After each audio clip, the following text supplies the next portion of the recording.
الله أكبر.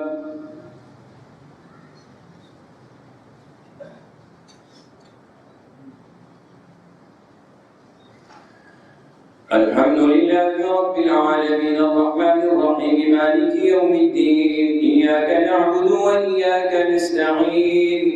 اهدنا الصراط المستقيم صراط الذين أنعمت عليهم غير المغضوب عليهم ولا الضالين.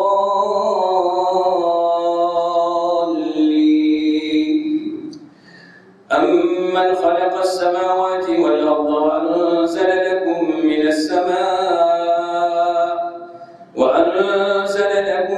السماء ماء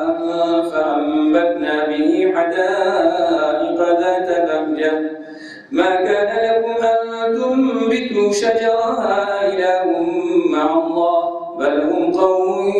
يعدلون. أمن جعل الأرض قرارا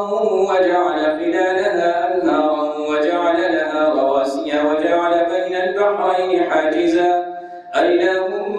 مع الله بل أكثرهم لا يعلمون. أمن يجيب المضطر إذا دعاه ويكشف السوء ويجعلكم خلفاء الأرض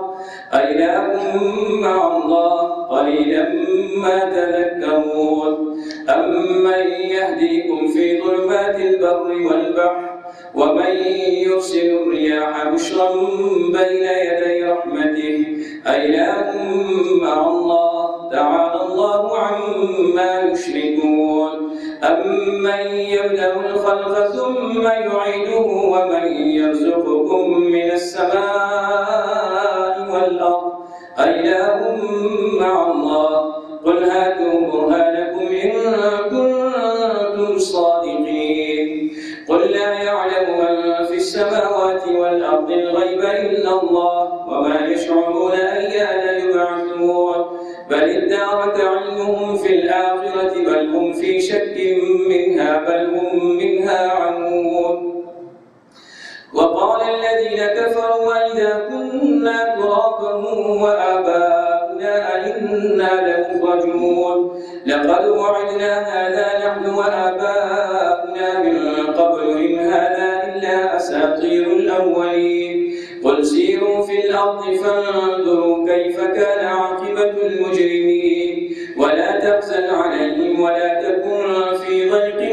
مما يمكرون ويقولون متى هذا الوعد إن كنتم صادقين. قل عسى أن يكون ردف لكم بعض الذي تستعجلون وإن ربك لذو فضل على الناس ولكن أكثرهم لا يشكرون. وإن ربك ليعلم ما تكن صدورهم وما يعلنون وما من غائبة في السماء والأرض إلا في كتاب مبين. إن هذا القرآن يقص على بني إسرائيل أكثر الذي هم فيه يختلفون وإنه لهدى ورحمة للمؤمنين. إن ربك يقضي بينهم بحكمه وهو العزيز العليم. فتوكل على الله إنك على الحق المبين. إنك لا تسمع الموتى ولا تسمع الصم الدعاء إذا ولوا مدبرين وما أنت بهاد العمي عن ضلالتهم إن تسمع إلا من يؤمن بآياتنا فهم مسلمون. وإذا وقع القول عليهم أخرجنا لهم دابة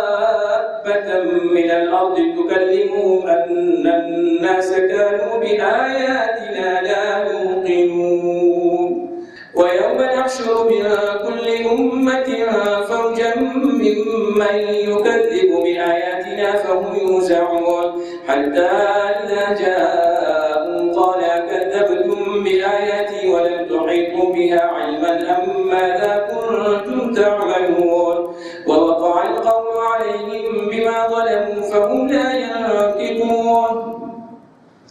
ألم يروا أنا جعلنا الليل ليسكنوا فيه والنهار مبصرا إن في ذلك لآيات لقوم يؤمنون ويوم ينفخ في الصور ففزع من في السماوات ومن في الأرض إلا من شاء الله وكل أتوه داخرين وترى الجبال تحسبها جامدة وهي تمر مر السحاب صنع الله الذي أتقن كل شيء إنه خبير بما تفعلون من جاء بالحسنة فله خير منها وهم من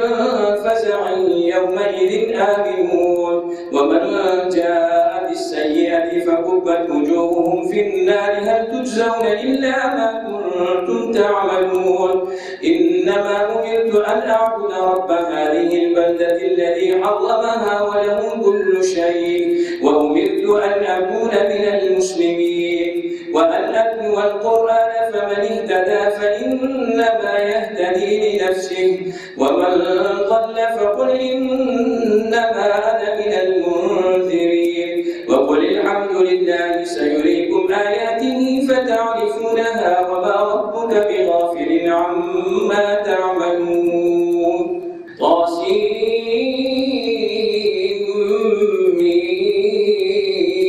تلك آيات الكتاب المبين نتلو عليك من نبأ موسى وفرعون بالحق لقوم يؤمنون إن فرعون علا في الأرض وجعل أهلها شيعا يستضعف طائفة منهم يذبح أبناءهم ويستحيي نساءهم إنه كان من المفسدين ونريد أن نمن على الذين استضعفوا في الأرض ونجعلهم أئمة ونجعلهم الوارثين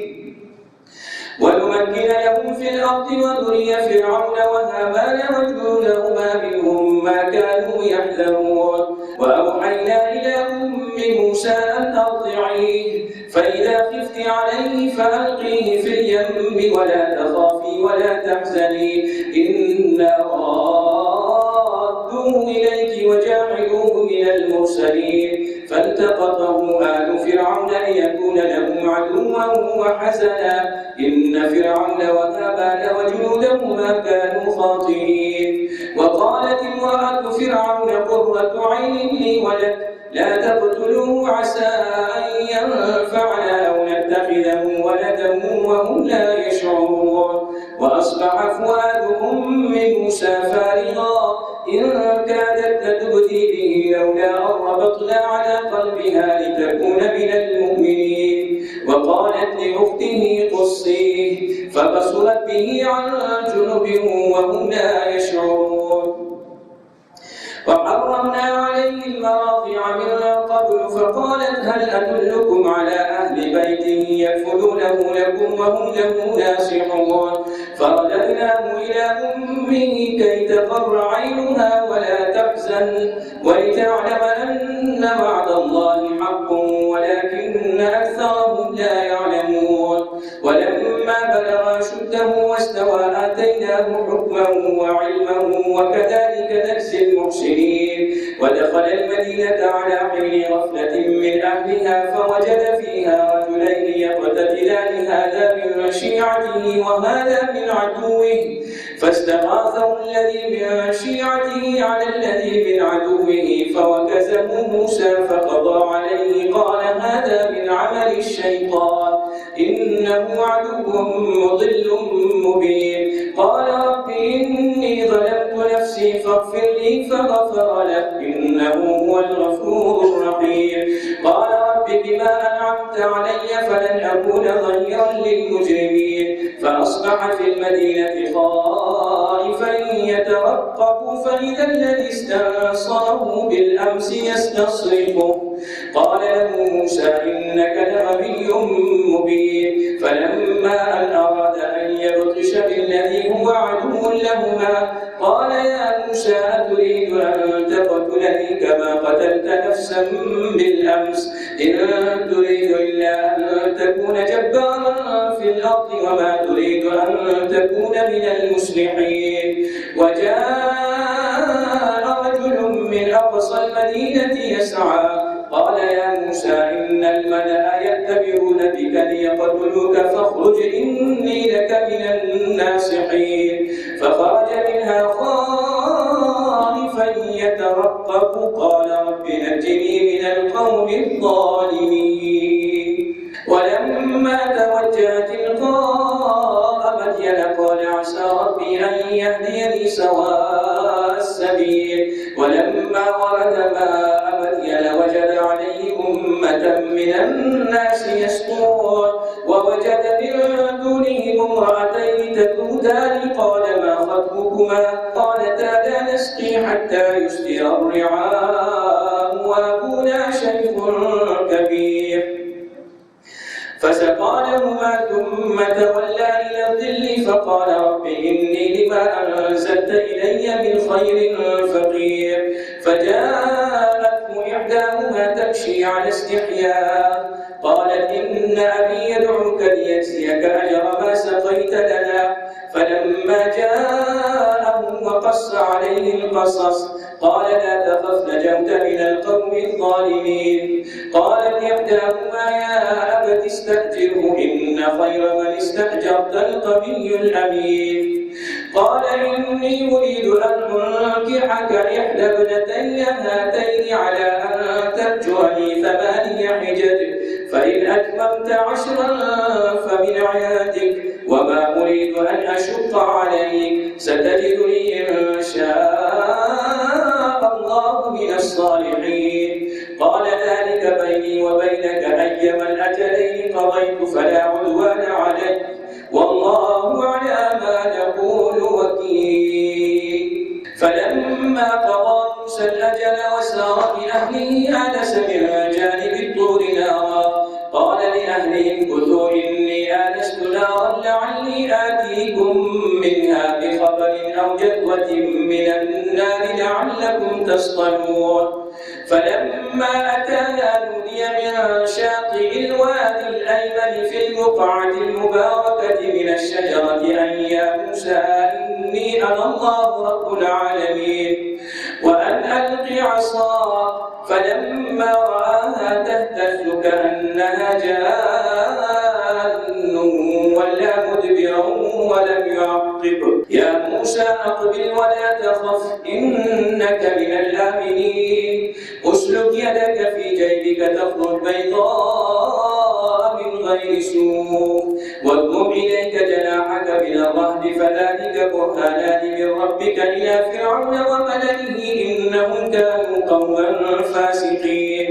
قال رب إني قتلت منهم نفسا فأخاف أن يقتلون وأخي هارون هو أفصح مني لسانا فأرسله معي رد أن يصدقني إني أخاف أن يكذبون. قال سنشد عضدك بأخيك ونجعل لكما سلطانا فلا يصلون إليكما بآياتنا أنتما ومن اتبعكما الغالبون.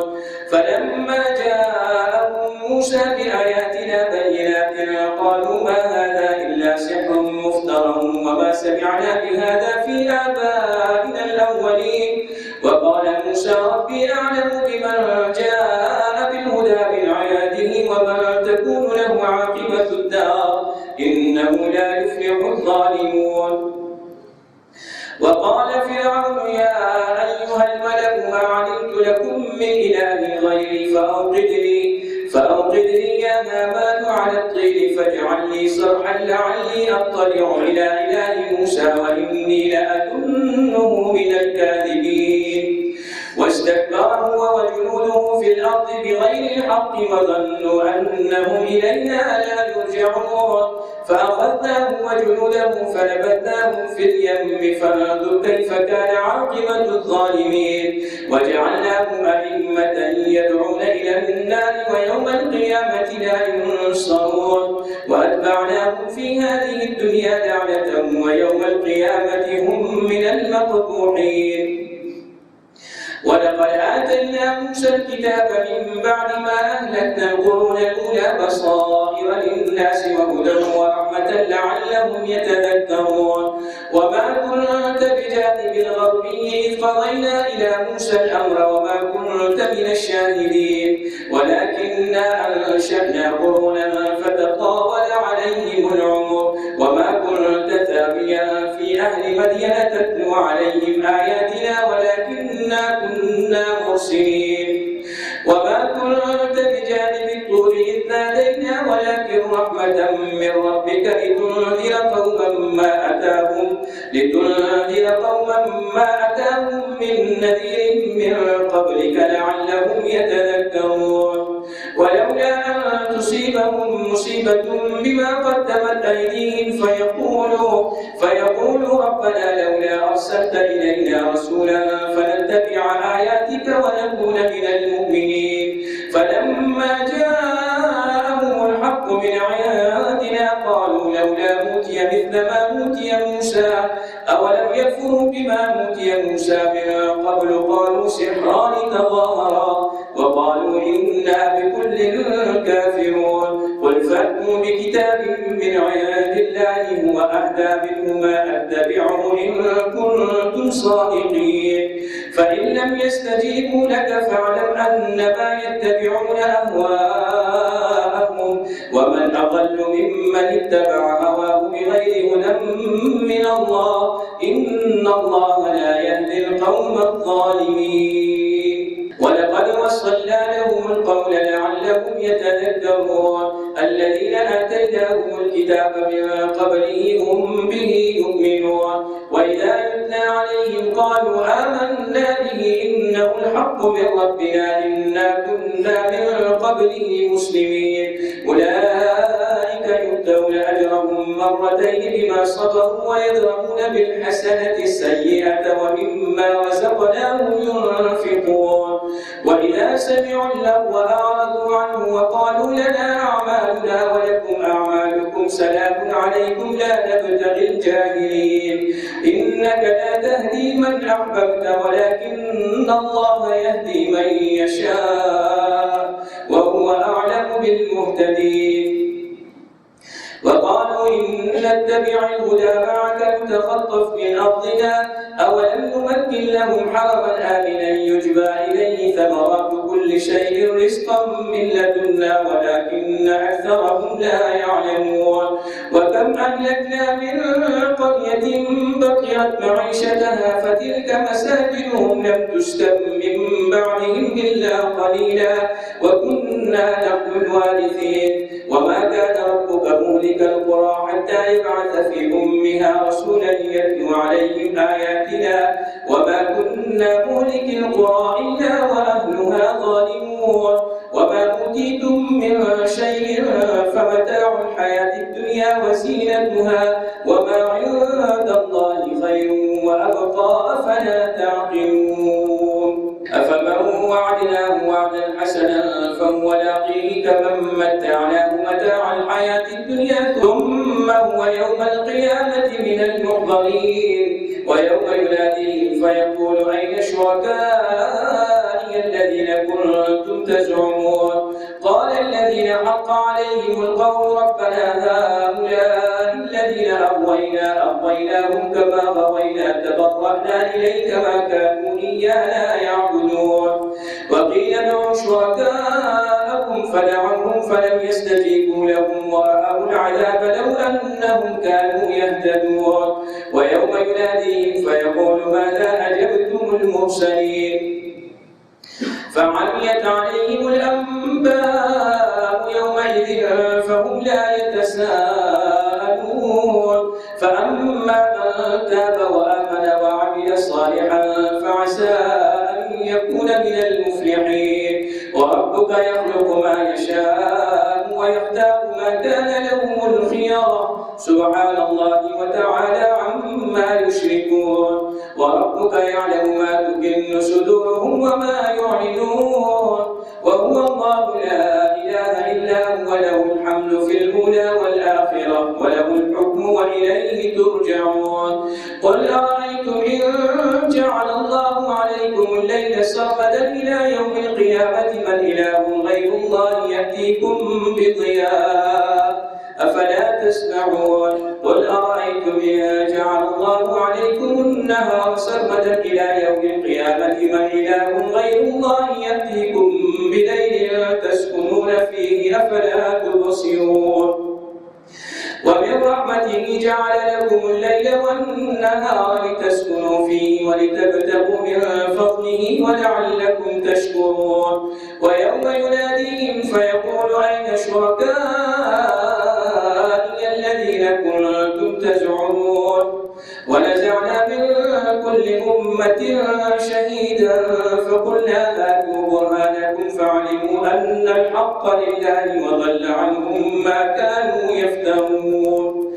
إن قارون كان من قوم موسى فبغى عليهم وآتيناه من الكنوز ما إن مفاتحه لتنوء بالعصبة أولي القوة إذ قال له قومه لا تفرح إن الله لا يحب الفرحين وابتغ فيما آتاك الله الدار الآخرة ولا تنس نصيبك من الدنيا وأحسن كما أحسن الله إليك ولا تبغ الفساد في الأرض إن الله لا يحب المفسدين قال إنما أوتيته على علم عندي أولم يعلم أن الله قد أهلك من قبله من القرون من هو أشد منه قوة وأكثر جمعا ولا يسأل عن ذنوبهم المجرمون فخرج على قومه في زينته قال الذين يريدون الحياة الدنيا يا ليت لنا مثل ما أوتي قارون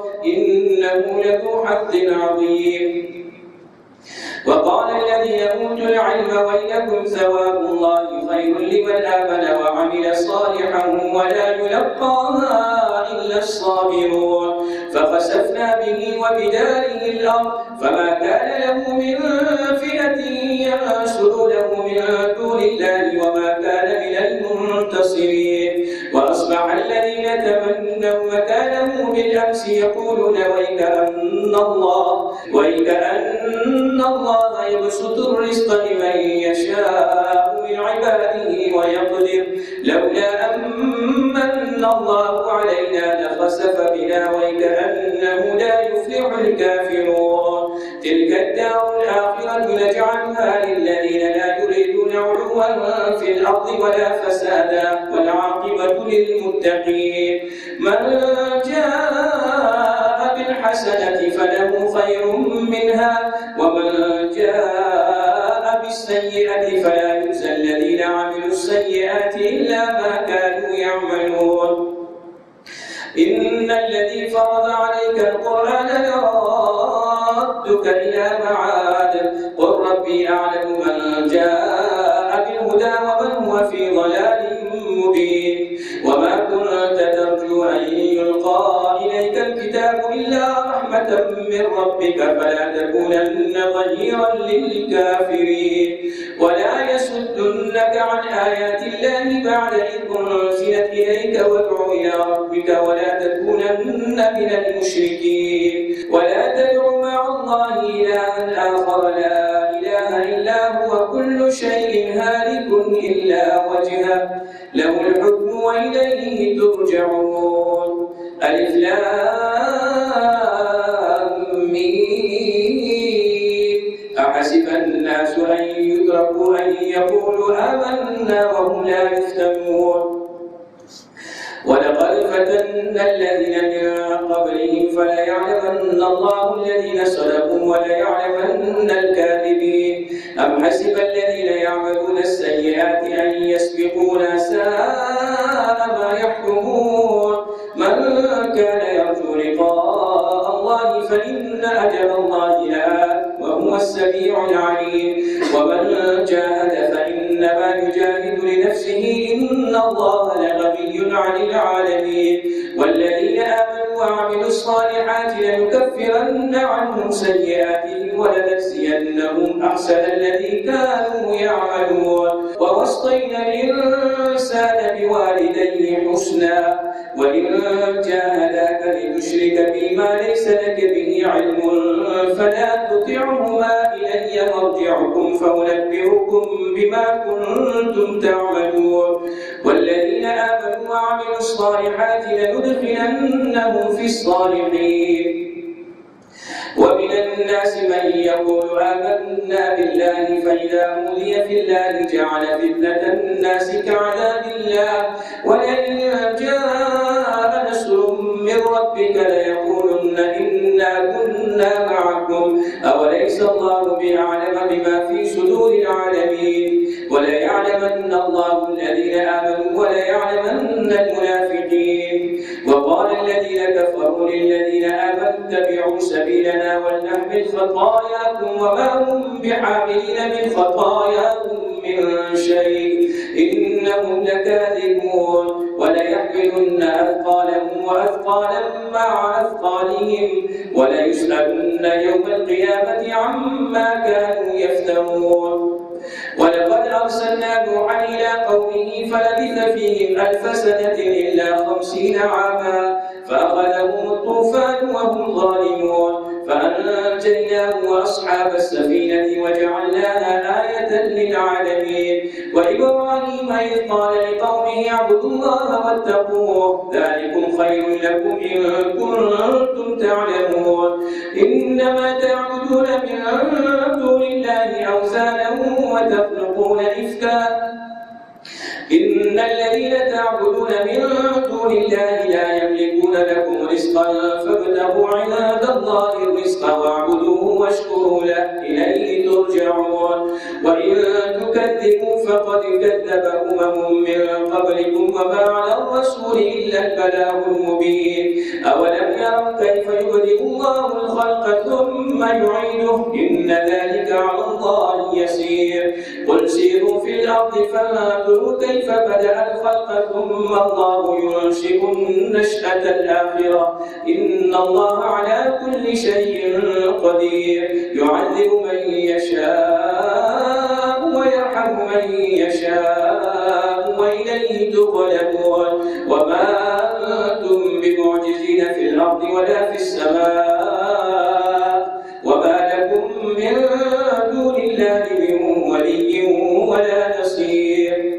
والذين كفروا بآيات الله ولقائه أولئك يئسوا من رحمتي وأولئك لهم عذاب أليم. فما كان جواب قومه إلا أن قالوا اقتلوه أو حرقوه فأنجاه الله من النار إن في ذلك لآيات لقوم يؤمنون. وقال إنما اتخذتم من دون الله أوثانا مودة بينكم في الحياة الدنيا ثم يوم القيامة يكفر بعضكم ببعض ويلعن بعضكم بعضا ومأواكم النار وما لكم من ناصرين. فآمن له لوط وقال إني مهاجر إلى ربي إنه هو العزيز الحكيم. ووهبنا له إسحاق ويعقوب وجعلنا في ذريته النبوة والكتاب وآتيناه أجره في الدنيا وإنه في الآخرة لمن الصالحين. ولوطا إذ قال لقومه إنكم لتأتون الفاحشة ما سبقكم بها من أحد من العالمين أئنكم لتأتون الرجال وتقطعون السبيل وتأتون في ناديكم المنكر. فما كان جواب قومه إلا أن قالوا ائتنا بعذاب الله إن كنت من الصادقين. قال رب انصرني على القوم المفسدين. ولما جاءت رسلنا إبراهيم بالبشرى قالوا إنا مهلكو أهل هذه القرية إن أهلها كانوا ظالمين. قال إن فيها لوطا قالوا نحن أعلم بمن فيها لننجينه وأهله إلا امرأته كانت من الغابرين. ولما أن جاءت رسلنا لوطا سيء بهم وضاق بهم ذرعا وقالوا لا تخف ولا تحزن إنا منجوك وأهلك إلا امرأتك كانت من الغابرين. إنا منزلون على أهل هذه القرية رجزا من السماء بما كانوا يفسقون. ولقد تركنا منها آية بينة لقوم يعقلون. وإلى مدين أخاهم شعيبا فقال يا قوم اعبدوا الله وارجوا اليوم الآخر ولا تعثوا في الأرض مفسدين فكذبوه فأخذتهم الرجفة فأصبحوا في دارهم جاثمين وعادا وثمود وقد تبين لكم من مساكنهم وزين لهم الشيطان أعمالهم فصدهم عن السبيل وكانوا مستبصرين وقارون وفرعون وهامان ولقد جاءهم موسى بالبينات فاستكبروا في الأرض وما كانوا سابقين فكلا أخذنا بذنبه فمنهم من أرسلنا عليه حاصبا ومنهم من أخذته الصيحة ومنهم من خسفنا به الأرض ومنهم من أغرقنا وما كان الله ليظلمهم ولكن كانوا أنفسهم يظلمون مثل الذين اتخذوا من دون الله أولياء كمثل العنكبوت اتخذت بيتا وإن أول البيوت لبيت العنكبوت لو كانوا يعلمون إن الله يعلم ما يدعون من دونه من شيء وهو العزيز الحكيم وتلك الأمثال نضربها للناس وما يعقلها إلا العالمون خلق الله السماوات والأرض بالحق إن في ذلك لآية للمؤمنين